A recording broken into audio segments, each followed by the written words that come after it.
माहूर तालुक्याच्या बहुतांश भागातील रुग्णांचा ओढा ग्रामीण रुग्णालयाकडे असतो, परंतु औषधीचा तुटवडा, वैद्यकीय अधिकाऱ्यांच्या रिक्त पदांसह अन्य सुविधांचा मोठ्या प्रमाणात अभाव असल्याने शहरासह ग्रामीण भागातील गोरगरीब रुग्णांची प्रचंड हेळसांड होत आहे। माहूर ग्रामीण रुग्णालयाचे वैद्यकीय अधिकारी डॉक्टर किरण वाघमारे हे मागील 15 दिवसापूर्वी वैद्यकीय रजेवर गेले। तेव्हापासून सेवा बजावण्यासाठी एकही नियमित वैद्यकीय अधिकारी नाही। मागील 2 वर्षापासून खोकल्याचे औषध उपलब्ध नाही। अन्य औषधांचीही मोठी कमतरता आहे। 1 वर्षापासून ज्वर आजाराचे परीक्षण बंद आहे। 2 वर्षापासून डॉक्टर नाही। काही महिन्यापासून डोळ्यांच्या डॉक्टरांची जागा रिक्त आहे।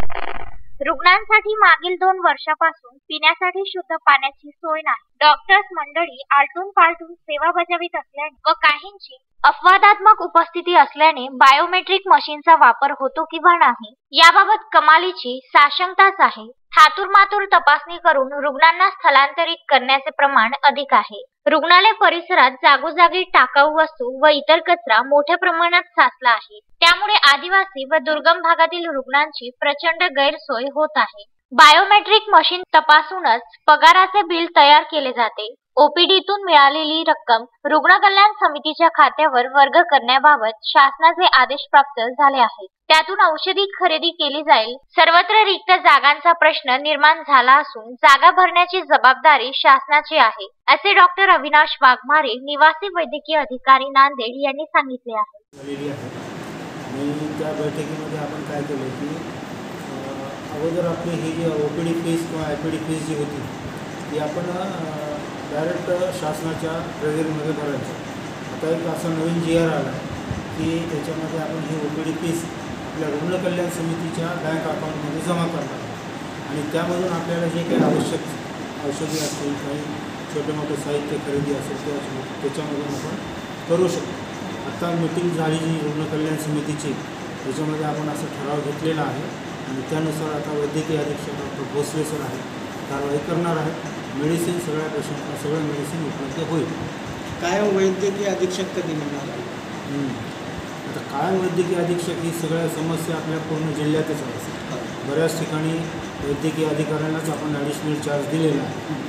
तर हे जेव्हा मेडिकल ऑफिसर्सचे प्रमोशन जे की स्टेट लेवलला ते होतील त्याच्यामधून आता हे पदं भरले जातील। तर इथले वैद्यकीय अधिकारी रिक्त आहे, एक पद रिक्त आहे।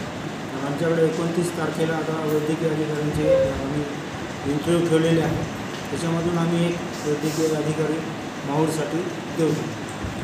वैद्यकीय अधिकारी अल्टरनेट असतात का? 2 दिवस ड्युटी करायची, 8 दिवस 6 दिवस सुट्टी घ्यायची असं? नाही, असं काही नसतं। तुम्ही रोज ड्युटीला हजर राहतात कसं? परिस्थितीत कसं आहे, मी एकटाच वैद्यकीय अधिकारी आहे आणि माझ्याकडे दुसरे जे डॉक्टर आहेत डॉक्टर ते पण वैद्यकीय रजेवर गेलेले आहेत। त्या अंतर्गत आमचे जे सिव्हिल सर्जन आहेत डॉक्टर मंगळकर म्हणून यांनी माहूरला घेऊन गेलेलं आहे। तरी आम्ही दोन्ही, मी 1 दिवस 24 तास आणि माझे दुसरे डॉक्टर 1 दिवस 24 तास करतो।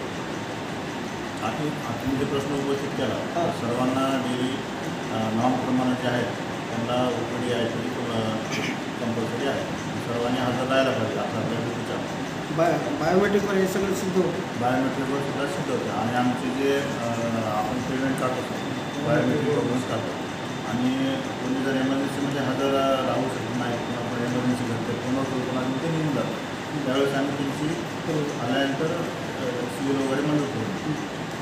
काही डॉक्टर कमी आहेत का आपल्याकडे? काही डॉक्टर कमी आहेत? डॉक्टर मी सध्या एकटाच आहे, दोन्ही वैद्यकीय अधिकारी रिक्त आहेत आणि वैद्यकीय अधीक्षक रिक्त आहेत। सर या माझ्याकडे डॉक्टरच नाही का, मी एकटाच आहे। ग्रामीण भाग आहे, पूर्ण आदिवासी बेल्ट आहे, इथे जागा रिक्त असून चांगलं सुविधा मिळत नाही। आदिवासी भागात तसं तर जागा रिक्त राहायला नाही पाहिजे, परंतु आता कसं आहे सर, आपल्याकडे सध्या डॉक्टरांचीच कमी आहे। आमच्याकडे पूर्ण जिल्ह्यामध्ये पण आता जवळपास 30-39 नाही, पण आपण पाठवल्यानंतर त्यांचा काहीच रिप्लाय येत नाही का? आपल्याला नाही सर, मान्य आहे, पण असा हा बेल्ट लक्षात घेऊन आपण इथे तुटवडा पडू नये डॉक्टरांचा ही खबरदारी घ्या। तर आपला प्रयत्न राहतो 100%। पाठपुरावा एवढंच आपलं, बाकी दुसरं काही 100%। संजय घोगरे, अनवर खिच्ची, पवन कोंडेसह अपिल बेलखोडे, विदर्भ न्यूज, माहूर।